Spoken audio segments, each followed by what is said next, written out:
Vous êtes sur RTL. RTL Matin, Yves Calvi. En dépit du confinement, très bonne journée à vous tous qui écoutez RTL. Nous sommes heureux d'être avec vous. Et Elba Ventura, vous recevez-vous ce matin à 7h42 le docteur Bleptreux, infectiologue à l'hôpital de la Pitié-Salpêtrière à Paris. Bonjour Alexandre Bleptreux. Bonjour. Docteur, j'ai beaucoup aimé votre franchise il y a quelques jours sur les réseaux sociaux parce que vous avez admis avoir douté des travaux du professeur marseillais Didier Raoult qui a testé la chloroquine, cet antipaludéen, sur une vingtaine de ses patients et il a obtenu des résultats assez prometteurs. Vous vous êtes rangé finalement à ces travaux. Je dirais, il n'y a que les imbéciles qui ne changent pas d'avis. D'ailleurs, vous avez écrit vous-même, on a été des andouilles. Que s'est-il passé, docteur ? Alors, tout d'abord, j'ai dit que j'étais une andouille parce que c'est monsieur le professeur Raoult qui nous a affublé de ce gentil qualificatif. Ensuite, pour être très clair, les premières déclarations de monsieur Raoult sur la chloroquine étaient basées sur un article quasiment vide en termes de résultats des Chinois, mais qui rapportaient leur expérience et sans données pouvant être vérifiées. Ce que j'ai dit à l'époque, c'est que l'article qui a été publié sur lequel le professeur Raoult, qui est bien évidemment beaucoup plus compétent que moi, il a plus de 3000 publications, je n'en ai à peine 30, c'est comme si on me comparait à Neymar en termes de football. Les données que j'ai pu lire ne me convainquaient pas. Mais j'ai aussi dit qu'il fallait attendre et voir si effectivement ça pouvait être intéressant. Les retours qu'on a eus de nos collègues marseillais, c'est que la chloroquine permettait de négativer les prélèvements. Ce qu'ils ont publié hier soir. Alors qu'est-ce que ça veut dire, docteur, négativer ? Parce que pour nous, c'est pas évident. Qu'est-ce que ça veut dire négativer ? Ça veut simplement dire qu'on pose le diagnostic d'infection au Covid-19 par un prélèvement, soit des crachats, soit nasopharyngé, par un écouvillon. Une tige, oui. Et on retrouve des traces d'ADN de ce virus, et c'est comme ça qu'on pose le diagnostic d'infection à coronavirus. Le travail que les collègues marseillais ont publié montre que quand on donne de la chloroquine, eh bien, on négative plus rapidement et plus fréquemment ces prélèvements. Est-ce que ça veut dire qu'on fait baisser la charge virale ? C'est ça que ça veut dire ? Ça, c'est difficile de dire parce que c'est pas une vraie charge virale comme on l'entend, par exemple, au sens de l'infection par le VIH. Ce qu'on peut dire, c'est que au bout d'un moment, les patients qui étaient positifs en prélèvement nasopharyngé deviennent négatifs. Donc ça, c'est encourageant. Mais docteur, et quand le professeur Raoult a traité 24 cas à Marseille. Alors ce n'est que 24 cas, d'accord, mais les 3 quarts sont désormais guéris, hors de danger, c'est bien ça ? Non, l'article ne le dit pas, et ça c'est important de comprendre. L'article se focalise uniquement sur la négativité des prélèvements. Être négatif ne veut pas dire qu'on est guéri. Il y a des patients, et je suis désolé, je vais être un peu cru, mais il y a des patients qui décèdent, et au moment de leur décès, ils sont négatifs pour le virus. Donc entre être négatif et être guéri, ce n'est pas tout à fait la même chose. Et ça, on le saura dans la deuxième partie de leur travail qu'ils vont publier, et puis à partir des données de terrain que nous sommes en train de colliger avec d'autres collègues d'Île-de-France et d'autres centres hospitaliers. Toujours est-il que vous, maintenant, vous testez la chloroquine, dont je rappelle, c'est un médicament que certains voyageurs connaissent bien sous le nom de Nivaquine, notamment lorsqu'on se rend dans des zones infestées par le paludisme. Donc la chloroquine, vous la testez maintenant ? Alors, nous, on n'utilise pas la chloroquine, on utilise l'hydroxychloroquine. Le médicament, c'est le Plaquenil, qui est aussi un antipaludéen, mais qui est également utilisé dans des maladies auto-immunes comme le lupus. Et on teste pas, c'est-à-dire qu'il y a eu une expérience à Marseille qui a été un vrai essai contre pas placebo, mais contre une autre façon de traiter, c'est-à-dire de ne pas donner de Plaquenil. Ces résultats sont encourageants et donc nous l'utilisons à titre compassionnel parce que on pense que le rapport bénéfice-risque de ce médicament est suffisamment intéressant pour le proposer aux malades, étant donné qu'on n'a pas non plus beaucoup de choix, que les autres traitements qui sont utilisés à l'heure actuelle et recommandés par le MS n'ont pas non plus fait leur preuve d'efficacité. Par exemple, l'opinavir, qui est un traitement habituellement anti-VIH, il y a un essai qui vient de sortir dans le New England cette nuit qui montre que ça ne change pas le pronostic des malades.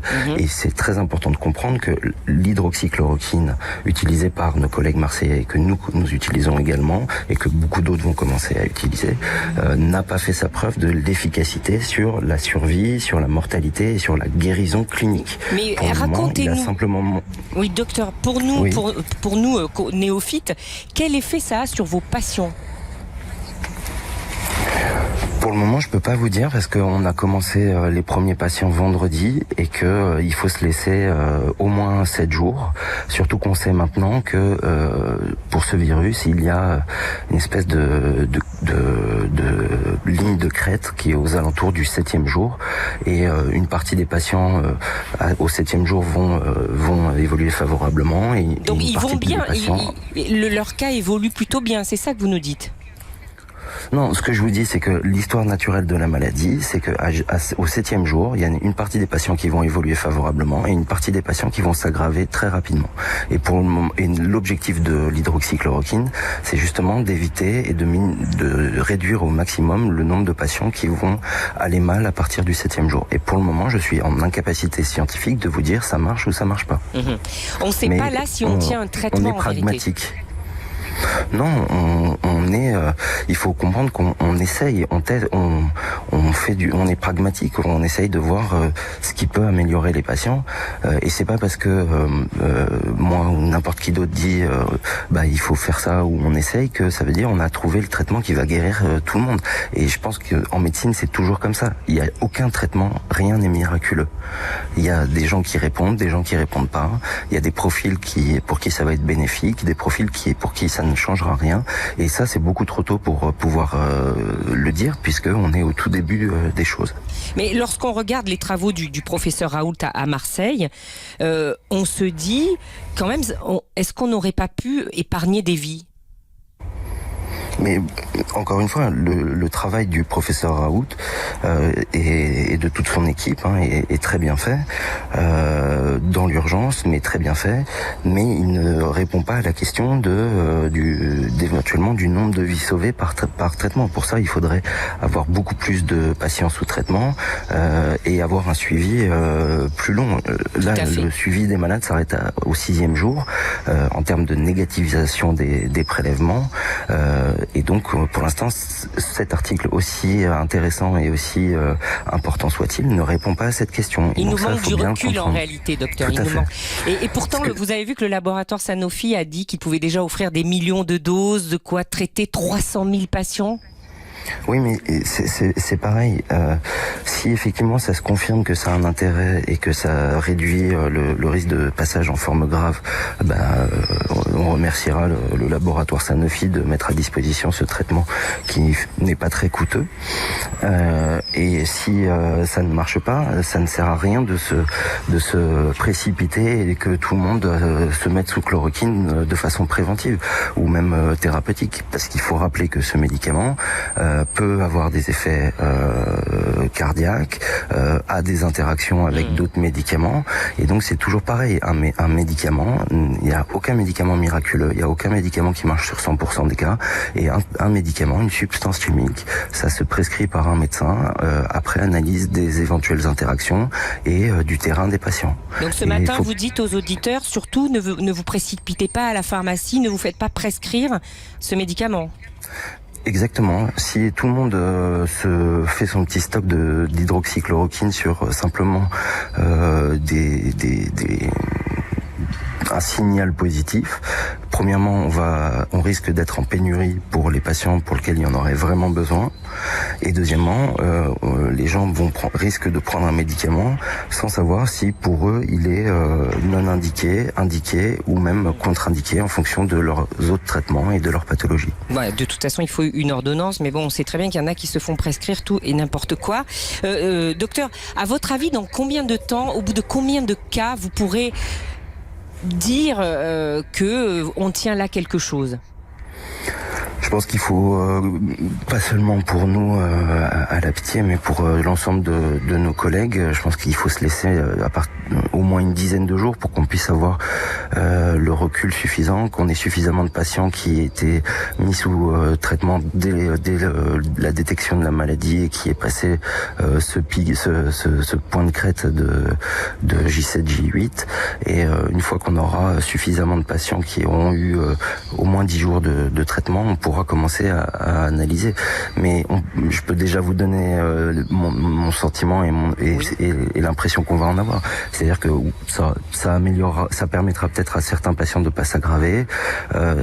On espère que ça diminue le nombre de passage en réanimation, mais ça ne sera pas miraculeux. D'autant plus que cette maladie a probablement deux phases. Une première phase liée au virus lui-même jusqu'à J7, J8, et ensuite l'aggravation probablement est plus liée à un désordre immunitaire. Et dans ce cas-là, les molécules qui ont une activité antivirale en elles-mêmes n'auront pas d'intérêt, et ça sera plutôt d'autres pistes vers des immunomodulateurs ou immunorégulateurs qu'il faudra discuter. On est vraiment, ce qu'il faut que vos auditeurs comprennent, c'est que on ne cache rien, on ne ment pas, on peut se tromper. Mais si on se trompe, on en prend conscience, on le dit, et on avance pas à pas, on fait de l'empirisme, c'est-à-dire qu'on voit qu'est-ce qui marche pas, et on réadapte en permanence nos façons de faire. Docteur, quand vous voyez les images des Parisiens qui se baladent, qui sont à touche sur les marchés, comment vous réagissez ? Écoutez, moi je préfère retenir l'image de ma rue hier soir où je préparais la pizza pour mes enfants, et puis les gens se sont mis à siffler, à crier, à applaudir. Non, c'est pas nous qui non, c'est vous tous, c'est tout le monde qui s'applaudit soi-même. Mais est-ce que vous dites quand même il faut être plus radical dans le confinement ? Honnêtement, ça, je ne sais pas. Les gens ont quand même besoin de manger. Les gens ont quand même besoin au moins quelques minutes par jour de s'aérer. Et je pense qu'on voit quand même un respect des mesures qui fait que grandir. Que même les gens qui sont dehors, eh bien, ils font attention à laisser quelques mètres entre eux. Et je pense que c'est pas les citoyens qu'il faut blâmer, c'est pas les médecins qui se sont trompés qui sont blâmés, c'est une épidémie que nous avons collectivement probablement mal estimée au départ, et voilà. Après, la vraie question c'est est-ce que certains savaient vraiment ce qui allait se passer et n'ont rien fait. Vous voulez parler de qui ? Moi, je sais pas, une ancienne candidate de la mairie de Paris, par exemple. Vous en voulez à Agnès Buzyn ? Bah écoutez, soit ce qu'elle a dit dans Le Monde était un moment de dissociation et la vérité est son communiqué de presse, soit elle a vraiment dit ce qu'elle pensait et ensuite il y a eu un communiqué de rétropédalage. Mais si ce qu'elle a dit initialement dans Le Monde est vrai, c'est purement scandaleux. Mais bon, voilà, qu'est-ce que vous voulez que je vous dise ? C'est moi demain, si ma hiérarchie me saute dessus parce que j'ai dit ça, eh ben je ferai un communiqué de presse très bien écrit pour dire que mes mots ont dépassé ma pensée et qu'ils n'engageaient que moi et surtout pas mon institution. J'ai une toute dernière question. Vous avez besoin de moyens financiers pour votre recherche ? Non, on n'a pas besoin de moyens financiers pour notre recherche là, puisque ce n'est pas là on fait du traitement compassionnel.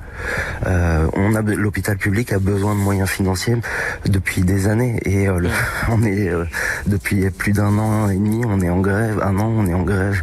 Les urgences, puis le collectif interhôpitaux pour dire l'hôpital public manque de moyens, les budgets est insuffisant et on nous expliquait qu'on n'était juste pas assez intelligent pour comprendre que le plan Ma Santé 2022 allait tout régler, qu'on savait pas s'organiser, qu'on savait pas ceci, qu'on savait pas cela. Donc oui, on a besoin de moyens, mais on n'a pas besoin de moyens spécialement maintenant, on a besoin de moyens en général pour l'hôpital public. Et il y a une chose qui est importante dans cette crise, très rapidement, c'est que ça fait tomber des barrières. Et on voit que souvent on a voulu opposer médecins et administratifs, et quand on est face à une vraie crise, eh bien il y a cette barrière disparaît, quand l'État laisse aux directeurs d'hôpitaux la possibilité d'engager des moyens, nos administratifs se battent avec nous et mettent à disposition ce dont on a besoin. Merci beaucoup Alexandre Bleptreux, infectiologue à l'hôpital de la Pitié-Salpêtrière. Merci. Cette crise fait tomber des barrières, vient de nous dire le docteur Bleptreux. Au cœur de l'enquête, vous l'avez compris, sur les traitements, le passage du 7e jour pour